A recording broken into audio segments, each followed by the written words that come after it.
You're listening to Make Some Noise podcast, Minisode number 470.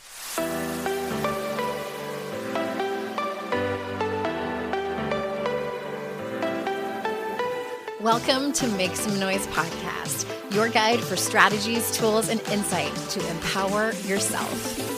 I'm your host, Andrea Owen, global speaker, entrepreneur, life coach since 2007, and author of 3 books that have been translated into 18 languages and are available in 22 countries. Each week, I'll bring you a guest or a lesson that will help you maximize unshakable confidence, master resilience, and make some noise in your life. You ready? Let's go. Hey everyone, welcome back to the show. I'm so glad that you're here. We are rounding out our spirituality and creativity theme. And I was thinking about what to share with you on this minisode, the last episode of this theme.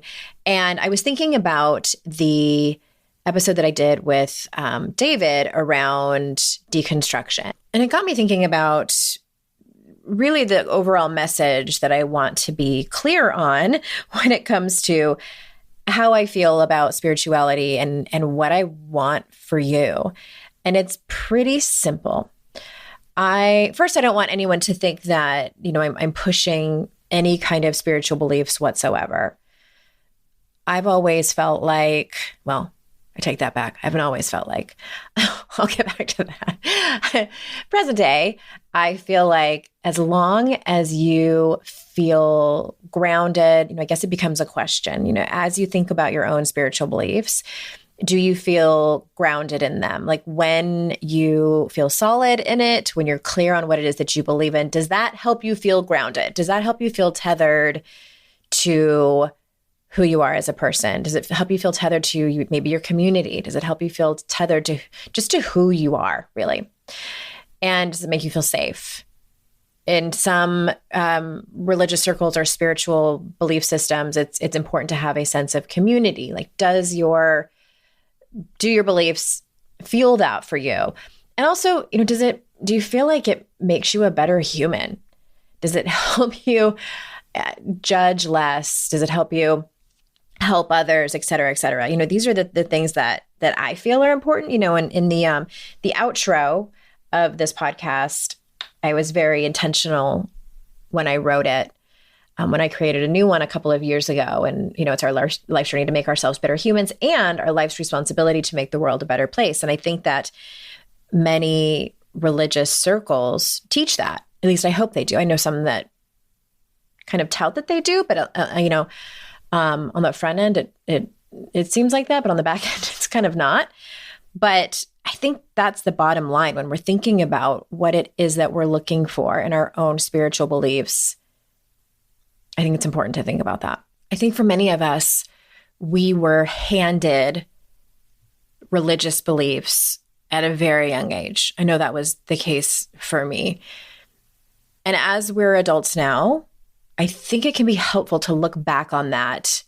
Maybe if you're in this place of a spiritual transition, if you're in this place of not feeling grounded, maybe kind of like in between, how people are in between jobs sometimes, like in between spiritual beliefs. The question you can ask yourself is, were you ever taught or encouraged or supported to think critically about your beliefs?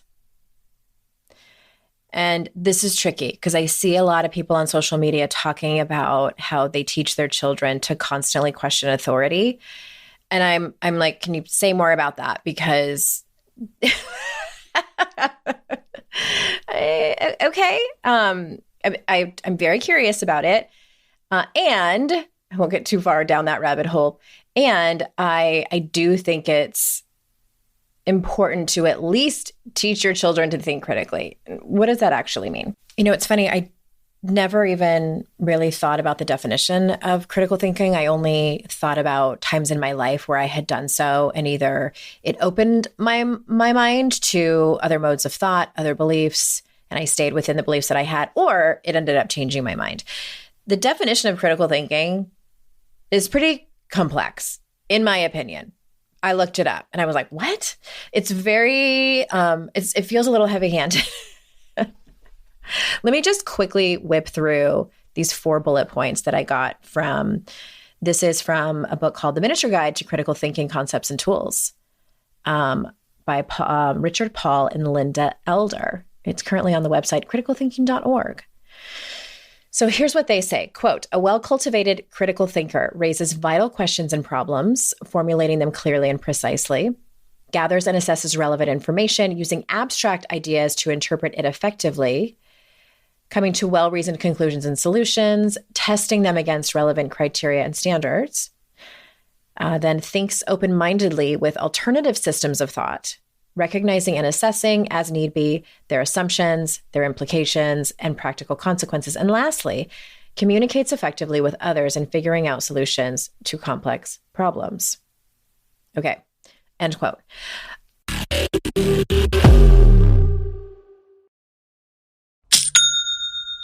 Shopify's already taken the cash register online, helping millions sell billions around the world. But did you know that Shopify can do the same thing at your retail store? Give your point of sale system a serious upgrade with Shopify.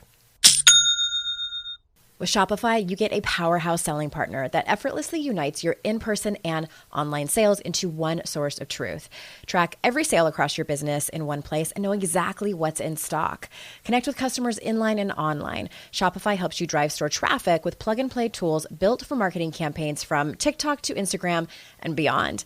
Get hardware that fits your business. Take payments by smartphone, transform your tablet into a point of sale system, or use Shopify's POS Go mobile device for a battle-tested solution. Sign up for a $1 per month trial period at shopify.com/noise, all lowercase. Go to shopify.com/noise to take your retail business to the next level today. Shopify.com/noise. Today's podcast is sponsored by MIDI Health. Ladies, are you over 40 like me and dealing with hot flashes, insomnia, brain fog, moodiness, some vaginal dryness, or weight gain? Don't just accept it as part of aging. These symptoms are often linked to hormonal changes during perimenopause and menopause. At MIDI Health, they get it. Their experts know what you're going through and how to help. MIDI clinicians are menopause specialists offering safe, effective, FDA-approved solutions. And guess what? MIDI care is covered by insurance. So stop pushing through it alone. Schedule a virtual visit and dive deep into your unique symptoms and health background. You'll walk away feeling heard and with a plan to start feeling better. Visit MIDI Health today and reclaim your well-being. You deserve to feel great. Book your virtual visit today at joinmidi.com. That's joinmidi.com. joinmidi.com.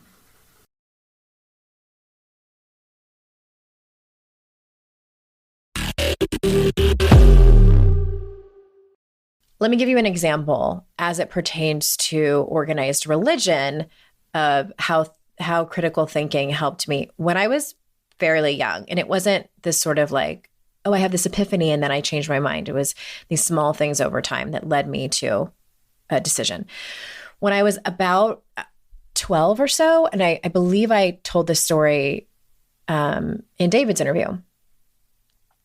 When I was I was raised Lutheran. I was baptized Catholic, but we were members of our local Lutheran church from about the age of probably around kindergarten or so. So I was very young.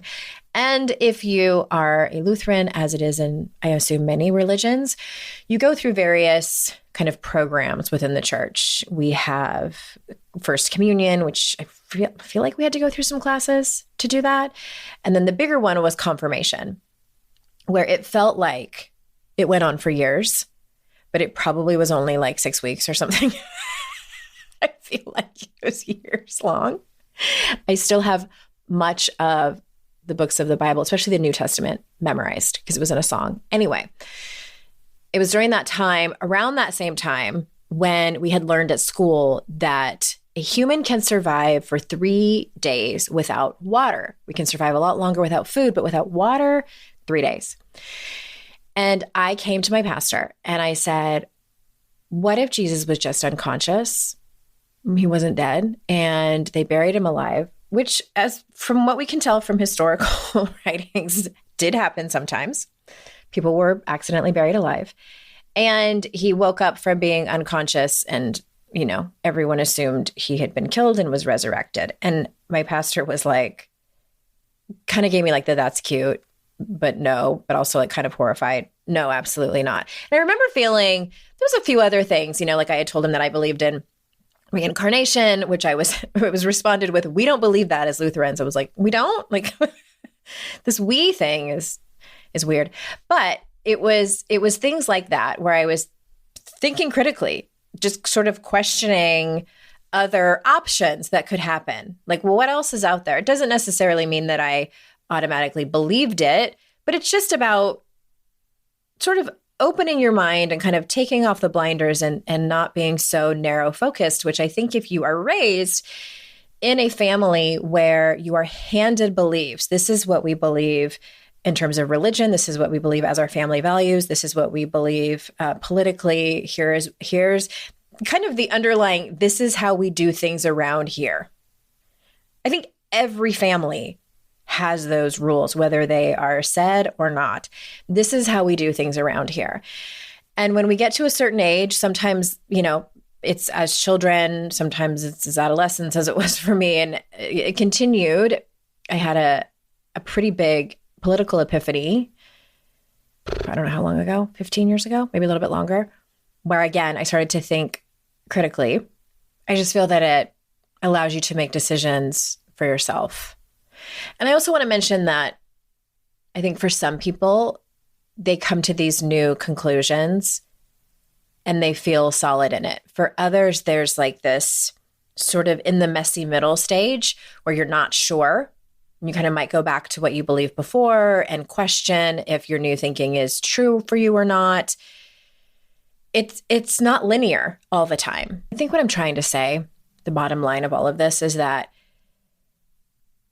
whatever you believe is fine, but it's not our job to impose that on other people. And I unfortunately, I think there are religions where that is part of their journey. It's part of their beliefs, really. Kind of that this is the way we do things around here.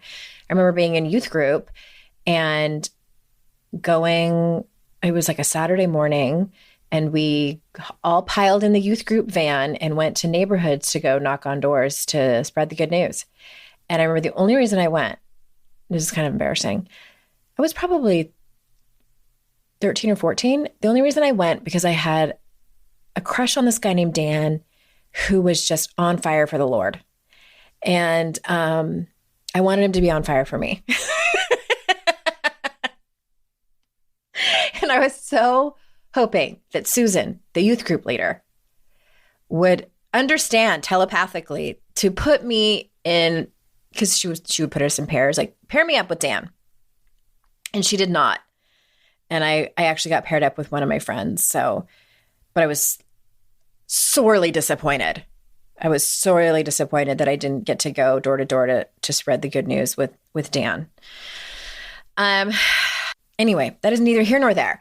That's what this country's founded on, freedom of religion. You're free to believe whatever you want to believe, but that doesn't mean that I have to do. Mind your business, I guess. But I guess I want to leave you with, if you are feeling lost in your spirituality, in your spiritual beliefs, please know that you're not alone. I think so many people are. And they may stay in certain beliefs that they have just because it's familiar to them. It's they've built a community there, which I know is such a huge part of that and what makes people feel really good and can do a lot of really great things. And you're not alone. And it's I know it's a grieving process as well. If you do decide to leave, maybe you leave an organized religion, like physically you do not go there anymore, or even if it's just in your belief system, there is definitely that sort of lost grieving place of either leaving something behind or not knowing which decision to make. And you can find your community there. I mean, this is one of the reasons I love TikTok so much, is because there's so many like micro niches. If you are into, cross-stitching all of the flags of the world. There's a place for you. If you're doing deconstruction, if you are a progressive Christian, like whatever it is, there's a place for you over on TikTok. And I wanted to leave you with one last thing before I close out. I found this very interesting. So years and years ago, it was probably in the beginning of my life coaching career, and I was definitely in that lost place, belief-wise. And I had a coach at the time, and she told me about this website. And I looked it up before I started recording because I wanted to make sure. Let me actually click on it again and make sure that it's still around. Yes, it is. It's called beliefnet.com. And it's kind of corny. It's very like late 90s vibes. It says, find the faith that matches your beliefs. Ask the belief-o-matic. Okay. And it asks you 20 questions. Like I'll give you a quick example. What is the number and nature of the deities? Like what do you believe in? The first option is only one God, which is a corporal spirit, has a body. It's the supreme personal, the creator. The other option is only one God, an incorporeal spirit, which is no body, no actual physical body, multiple personal gods. There's all these different options that you can choose from. And then at the very end, it spits out what you're in line with the most in terms of religion. When I should take this again. When I took it before, it came back as Reformed Jew, which I thought was so interesting. Which I remember years and years ago, my mom telling me, so her family, that whole side of the family is from Spain. And she told me that her mother had told her, my mom lost her mom when she was 22, but she said that her mother had always told them that there's some Jewish in the family ancestry. And when I got my DNA done, it did come back that I had some Ashkenazi Jew. So you never know. Maybe it just was, passed down to me. But at any rate, I thought is a fun site. I will put that link in the show notes. And remember, everyone, it's our life's journey to make ourselves better humans and our life's responsibility to make the world a better place. Bye for now.